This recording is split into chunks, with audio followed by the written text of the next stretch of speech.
avec Renaud Vignuesa, on est à Aigues-Mortes pour voir les traditions taurines, la fête votive. Pourquoi je suis là?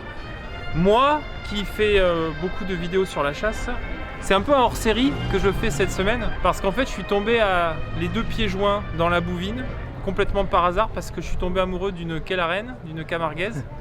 Et donc voilà, elle m'a montré un petit peu ça et je suis tombé vraiment amoureux de ça. Et l'objectif de cette vidéo, vous n'avez pas l'habitude de ce genre de format, mais c'est de montrer que la culture française, elle est vivante dans toutes les régions françaises. Il n'y a pas que la chasse, il y a aussi la bouvine. Donc Renaud, je suis vraiment content aujourd'hui d'être avec toi. Moi aussi. Présente-toi succinctement. Alors, succinctement, je suis éleveur de chevaux de taureaux de race Camargue.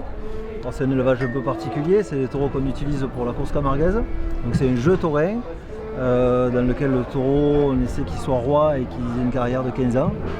J'élève des chevaux aussi pour ça et tout ça c'est ma passion et qui est née à la fête à Aigues-Mortes il y a quelques années maintenant. Est-ce que tu peux nous dire ce que c'est une journée type sur une journée comme ça, une journée de fête, la journée type d'un manadier? Alors déjà juste pour le vocabulaire, une manade, c'est donc un élevage de taureaux ou de chevaux même, qu'on appelle une manade. Donc toi tu es manadier, tu es donc l'éleveur et plus ou moins l'entraîneur de tes champions. C'est ça. Juste pour préciser, c'est super important, dans la course camarguaise, tout comme dans la course landaise d'ailleurs, il n'y a pas de mise à mort. Comme disait Renaud, on est sur des jeux taurins où on va défier le taureau dans l'arène, mais la vraie star, c'est pas Renaud, c'est le taureau. C'est ni les rasetteurs, ni tout ça. La vraie star, c'est le taureau. D'ailleurs, on peut le dire j'ai pris un coup de cul du cheval. D'ailleurs, on peut le dire, au Kellar par exemple, il y a des taureaux qui sont enterrés. Oui, tout à fait. Voilà, où il y a des stèles à leur mémoire. Donc voilà, c'était juste pour resituer un petit peu les choses. Donc sur une journée de fête comme ça, c'est quoi ta journée type? La journée type, le matin on se lève, d'abord on va avec les copains, on se retrouve, on déjeune. On se retrouve dans un petit bistrot du village, on déjeune tous ensemble. Ensuite on va attraper nos chevaux. Certains cavaliers vont camper le marais, c'est-à-dire récupérer les taureaux qui participent à la fête, qui sont dans un marais qui est sur Aigues-Mortes. Ils les ramènent près du clos de Tri. Là on blague entre nous, on passe un petit moment qui est agréable, où ça branchouille, où voilà, tout le monde déconne un peu, mais c'est dans un très bon état d'esprit. Et ensuite les manades font le départ des abrivades, donc les premiers taureaux sont triés, c'est-à-dire isoler les 4 taureaux dont chaque manade a besoin pour faire l'abrivade. L'abrivade, c'est amener les taureaux des prés jusqu'aux arènes. Donc chaque manade trie ces 4 taureaux. Et là, il y a un départ qui se fait. Il y a 2 ou 3 manades par jour à Aigues-Mortes. Donc ensuite, on démarre. On essaie de démarrer parce que des fois c'est compliqué, les taureaux ne veulent pas trop. Et puis il y a une tradition des gamins de faire échapper les taureaux. Et on est pas en opposition, mais il y a un jeu avec les jeunes du village qui s'amusent à faire échapper. Donc voilà, c'est assez festif, ça peut surprendre pour les gens qui ne sont pas initiés. Mais voilà, et ensuite de là on part et on va jusqu'au plan. Alors, le plan, c'est pas une arène traditionnelle aussi, mais pas culturellement comme on entend une arène. C'est un rassemblement. Chaque famille d'Aigues-Mortes a un théâtre. C'est une pièce en bois qui fait 2 mètres de large et où lequel la famille peut s'asseoir. Il y a un tirage au sort qui est fait avant la fête et où chacun a son emplacement. Et donc le positionnement de ces théâtres forme le plan d'Aigues-Mortes qui est mythique. Et donc nous on arrive ensuite avec la brigade, avec les taureaux dans ce plan. À midi il court un taureau et une vache dans le plan. Ensuite on va faire l'apéro, on va manger un morceau.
19h30 pour la course de taureaux, où les jeunes s'amusent, s'essayent. Bon, voilà, c'est assez folklorique, il peut se passer plein de choses. Il se passe plus de choses d'ailleurs que dans les courses classiques Ouais, avec les rasetteurs. C'est autre chose. Voilà, c'est des journées un peu décalées. C'est un peu, oui, on a vu quelques gamins faire des roulades. Voilà, il se passe un peu de tout.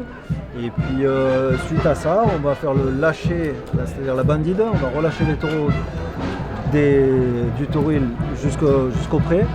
Et ce soir en l'occurrence, alors c'est moi qui fournis la course et on va faire comme il se faisait autrefois, c'est-à-dire on va bandir la course, relâcher la course en entier avec les vrais taureaux de course jusqu'au pré. Voilà, ça c'est des choses qui sont un petit peu perdues. La brivade c'est un truc qui a été tenu dans le temps, c'était l'ancien mode de déplacement des taureaux. Aujourd'hui c'est gardé par tradition avec des taureaux on va dire un peu déclassés, mais c'est pas forcément des taureaux de course. Nous on a la particularité d'essayer de vouloir le faire avec des taureaux de course. D'accord.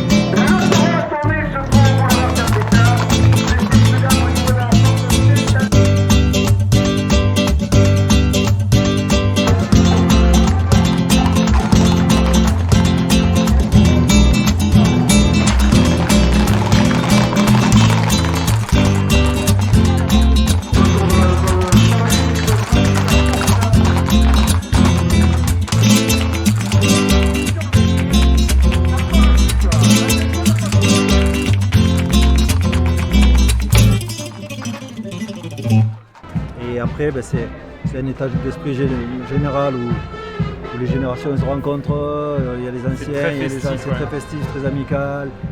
Voilà, c'est pour venir dans ton terrain, dans la ruralité, dans des choses comme ça, c'est l'essence de. Alors on peut choquer, dire on monte sur des chevaux, on s'amuse avec des taureaux, on fait des choses aujourd'hui où on ne peut plus rien faire. Ça peut choquer, mais quelque part c'est la vraie vie parce que nous on se confronte à des taureaux, on se cherche, on se met à l'épreuve, hein. Chaque lâcher de taureau on se met à l'épreuve avec les taureaux, les jeunes dans l'arène aussi. Et c'est des racines humaines je pense. Voilà, c'est pas la chasse mais c'est se confronter à un animal non, aussi. Mais de toute façon il y a des ponts hein, complètement, puisque ce sont des traditions qui sont, je pense aux chasses traditionnelles. Qui peut y avoir par exemple ici en Provence comme la chasse à la glu de la grive où il y a quelques papis qui chassent selon des traditions qu'ils ont héritées de leurs parents, de leurs grands-parents. Et voilà, c'est pour dire que c'est super important parce que ça fait partie de notre culture, c'est partie de notre identité. Et que cette région, Aigues-Mortes serait pas Aigues-Mortes, le Kellar serait pas le Kellar s'il n'y avait pas ces manadiers, ces taureaux et ces animaux. Est-ce que toi concrètement, tu ressens une pression animaliste justement par rapport à ta passion et à ton métier? Oui, malgré le fait qu'on vive nous au quotidien pour nos animaux, on sacrifie notre temps, notre argent, des moments de famille. Oui, parce que juste pour dire, les manadiers milliardaires, il n'y en a pas. Il y en a peu. Ou ceux qui l'étaient ne le sont plus après. Voilà. Mais on y passe beaucoup d'énergie, beaucoup pour nos animaux. Alors effectivement, on s'amuse avec eux dans les arènes, effectivement. Mais moi, c'est ce que je dis souvent, c'est la nature. Si on ouvrait toutes les clôtures, tous les trucs. Rien que les chevaux, les étalons, ils tueraient leur fils ou leur frère pour pouvoir saillir leur sœur et compagnie. Voilà, l'humain est là aussi pour réguler tout ça. Ça fonctionne plutôt pas mal. Les animaux sont plutôt en bon état de santé que dans la nature livrés à eux-mêmes.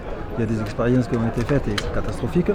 Donc voilà, et c'est vrai qu'on ressent de plus en plus de pression parce qu'on joue avec nos animaux, mais malgré ça on joue mais on les aime plus que tout. Moi, c'est mes taureaux, mes chevaux, c'est des membres de ma famille. Les animalistes, comme on dit, ils sont anti-tout, quoi. C'est ça. Et ils ne se rendent pas compte que nos traditions sont uniques au monde et que nous on fera tout pour qu'elles perdurent et tout. Et quand je parle de tradition, je ne parle pas que de taureaux, de chevaux et tout ça, mais je parle également, comme vous venez de l'évoquer, de la chasse, de la vie de la terre, de la vie de la pêche, tout ça. Et ça on veut le maintenir. On veut le maintenir et on fera tout pour le maintenir. Mais je pense qu'en fait, les animalistes, alors, moi je peux entendre et admettre que des gens soient contre des choses, ce que je considère très mal, c'est des gens qui sont contre des choses qu'ils ne connaissent pas. Et ceux qui ont la démarche intellectuelle de venir passer un jour, une semaine ou un mois avec moi, si à la fin d'un mois, ils me disent qu'ils sont contre, je respecterai. Mais je pense pas qu'il y en ait beaucoup. Et je les invite à venir. C'est ça, faut dire que Renaud, moi je le connaissais pas. On est allé, Renaud il loue des gîtes, donc je suis allé dans son gîte. Il nous connaissait absolument pas. Il nous a proposé le matin d'aller nourrir ses taureaux avec lui. Et il nous a fait partager des choses. Et moi qui étais déjà bien tombé dedans, ça m'a encore plus ancré de voir la passion avec laquelle Renaud est capable de partager comme ça son mode de vie. Voilà, je crois qu'on a une des clés là, que ce soit pour défendre les traditions de chasse ou les traditions taurines ou quelle que soit la tradition qui est aujourd'hui en danger, c'est le partage et avoir envie vraiment de partager les choses avec les gens qui nous entourent et donner de l'amour et essayer vraiment de faire comprendre ça aux gens qu'il y a autour de nous. Tu as aussi, est-ce que tu peux nous parler, tu as plutôt remis au goût du jour un spectacle équin, est-ce que tu peux nous en dire quelques mots? Oui, on a un spectacle équestre qui s'appelle La Camargue en Liberté, et je crois que le jour où on a trouvé ce nom, on a été bien inspiré parce que ça reflète vraiment les valeurs qu'on essaie de transmettre et de tenir, c'est la liberté, c'est la Camargue qui est un espace qui devrait, et on se bat pour que ça reste un espace de liberté, et c'est un spectacle dans lequel on a nos costumes pas de quotidien, mais traditionnels, culturels, sans tralala, et on est en piste ce qu'on est réellement dans la vie. Et avec sur ce spectacle qui est chorégraphié, des musiques, une histoire qui est racontée, mais qui parle de tout ça, de toute cette culture chevaux, taureaux, les enfants, les grands-mères, un peu tout ce quotidien-là, et avec des moments d'émotion, des moments de joie, des moments de risque, voilà, il y a un peu tout, et qui reflète un peu notre vie. C'est des spectacles qu'on exporte, qu'on joue parfois, souvent ici, mais qu'on a amené, on a fait le sud-ouest. Tu fais un peu des tournées, d'accord. Des tournées sur demande, on a fait les arènes de Dax, on a été en Belgique, en Allemagne, on a fait Budapest, on a fait Rome, on a fait des endroits Paris. C'est une manière d'exporter la culture camarguaise. Tout à fait. Et dès qu'on sort d'ici du contexte et qu'on montre ça, on a un retour public qui est fantastique, parce qu'on sent qu'il y a une vraie adhésion à cette culture, à ce mode de vivre. En fait, on est un petit peu les cow-boys français, c'est ça, dans un mode de vie. Et puis voilà, donc il n'y a pas besoin de traverser l'océan pour vivre des choses vraies et authentiques. Et nos taureaux nous amènent à avoir des choses. Il y a une approche avec ce taureau-là qui est particulier, qui est certainement le taureau le plus compliqué au monde à approcher, à travailler. Oui, parce qu'il faut le dire aux abonnés, le taureau Camargue, c'est une race d'ici. Ah oui, c'est pas le taureau espagnol comme on peut le trouver dans... C'est une race locale et qui a un fonctionnement très grégaire, très semi-sauvage, qui cherche toujours à fuir. Donc l'approche et pas la domestication, mais si on est à cheval, c'est pas un jeu, c'est une nécessité. Et avec des approches, quand on est dans le sens avec les animaux, on a des super contacts. Juste un truc, parce que c'est un sujet qu'on n'a pas forcément idée d'aborder, mais taureau Camargue, c'est aussi une appellation pour de la viande de taureau. Oui. C'est important de le dire, parce que c'est encore important de dire qu'il y a 95% des Français qui mangent aujourd'hui de la viande, et le taureau Camargue aussi, il a sa propre appellation. Oui, il y a une AOP, c'est l'AOP de la race d'Ibéon, c'est le taureau Camargue. Alors il n'y a pas eu un gros travail de modification pour avoir l'AOP, puisqu'on était bio pour certains, mais quasiment naturellement. On élève en extérieur, oui, voilà. On fait notre propre fourrage, on alimente dehors. C'est des animaux qui marchent beaucoup, qui se déplacent beaucoup. Donc il y a vraiment... Voilà, c'est une viande qui est assez maigre et donc qui est nutritivement intéressant nutritionnellement. C'est très très bon au goût, très fin selon la préparation et les morceaux. Il y a des tas de recettes avec les bien sûr, qui sont super bonnes. Et je pourrais très facilement avoir le discours facile et usé en Camargue, dans lequel on dit nous les taureaux on les fait vieillir de leur mort, etc. C'est vrai, on a nos cocardiers, les taureaux, nos vieux Simbel, des taureaux qui nous ont fait énormément plaisir, on les fait mourir dans les prés de vieillesse et ils vont jusqu'au bout. Parce qu'il y a toujours un paradoxe avec la corrida, un amalgame avec la corrida. Mais moi, très longtemps, on a dit, ben, nous on se parait de la corrida en disant oui, mais nous on les tue pas, ce qui est faux. On les fait courir en piste, on leur donne leur chance une fois, 10 fois, 20 fois. Quand ils sont plus bons pour courir en piste et on voit qu'ils ne feront pas des cocardiers, forcément, ils vont à l'abattoir. Oui, parce qu'il y a une réalité économique. Il y a la réalité de tous Bien les sûr, élevages dans le monde. bien Tous entendu. les animaux sont élevés pour être tués à un moment donné. Donc vous n'êtes pas vegan? Pas du tout. Le sandwich au pâté. Normal. Guy Noir, le meilleur petit déjeuner de la fête. Viens présenter tes produits. Viens, Justine. Quoi? Viens présenter tes Bien produits. Justine. Oh putain. Et Guy Noir, la relève. Une demande si on La est relève des vegan. meilleurs petits déj de la... Qui est Justine? Alors moi je m'appelle Justine Gasmagui-Noir. Alors le pâté d'Armande qui a été créé après la Seconde Guerre mondiale. On m'attendait hein. Oh. Non mais vas-y. Voilà les andouillettes faites Regardez, par tout mes est là, petites venez, mains. Viens, je fais le tour, attends, je fais le tour. Petites mains Là, vous blanches, avez le pâté d'Armande. C'est le meilleur pâté du monde. fromage de tête, saucisse à la perche et fricando. Tu fais quoi? C'est quoi ton métier du coup? Je suis charcutière. Tu es charcutière, d'accord. Et tu as 25 ans aussi, j'ai compris que tout le monde avait 25 ans. Voilà, c'est ça. Donc tu es 25 ans et t'es charcutière. Ouais. Putain, c'est beau. Ouais, vous avez vu. Ah, c'est beau. Et puis en plus, je J'adore casse ça. un peu les codes parce que je suis pas énorme. Hein. C'est bien Non, ça. c'est bien. Et vous me faites un petit big up? Pour les 25 Allez, années. allez. Pour les 25 allez. Bien Donc sûr. il faut raison garder et l'élevage c'est comme ça, il y a un cycle qui est normal et puis voilà, Merci infiniment d'avoir répondu à plaisir. mes questions. Et Avec puis plaisir. on se retrouve tout à l'heure pour la bandide. C'est On bon, va te voir ça marche. passer à cheval. Ça marche. Je te fais un peu pousser. Ouais, il est pressé. lui. Merci Renaud. Ça marche. À plus Allez. tard.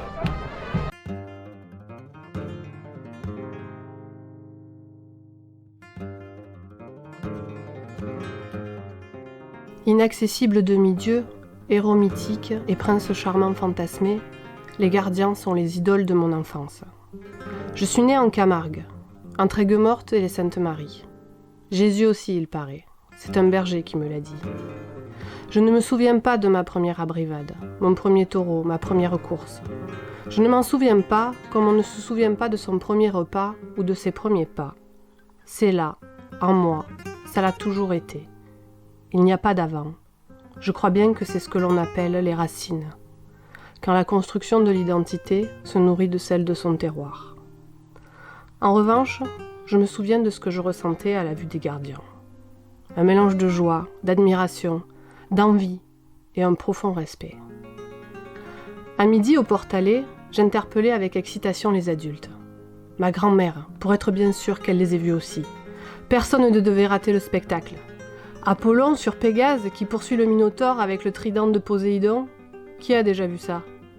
C'est magique, à chaque fois. C'est si rapide qu'on pourrait l'avoir rêvé. Mais le grondement des sabots qui suit le mirage comme la queue d'une étoile filante nous ancre dans la réalité. La foule se regarde, se sourit, la brivade est bien passée. Quelques braves bombent le torse de s'être écartés les derniers pendant que les enfants sortent des jupes. Ils étaient beaux, mes gardiens. Avec nos abeilles soleillades, collées à la poitrine, la couture latérale de nos pantalons et nos bottes à élastique, je crois qu'on essayait tous inconsciemment de leur ressembler. Comme pour s'approprier un peu de leur courage, de leur force, de ce charisme qui, hélas, ne coulait guère sur les usurpateurs. Mon gardien, icône auréolée, que j'ai timidement désirée à l'heure où l'on grandit, tu traverses ma vie, galope dans mon cœur à la vitesse d'une bandide dans un tonnerre de flamenco. Fier et insaisissable gardien, je vous aime parce que vous nous donnez l'enavandi fort, l'énergie d'effort.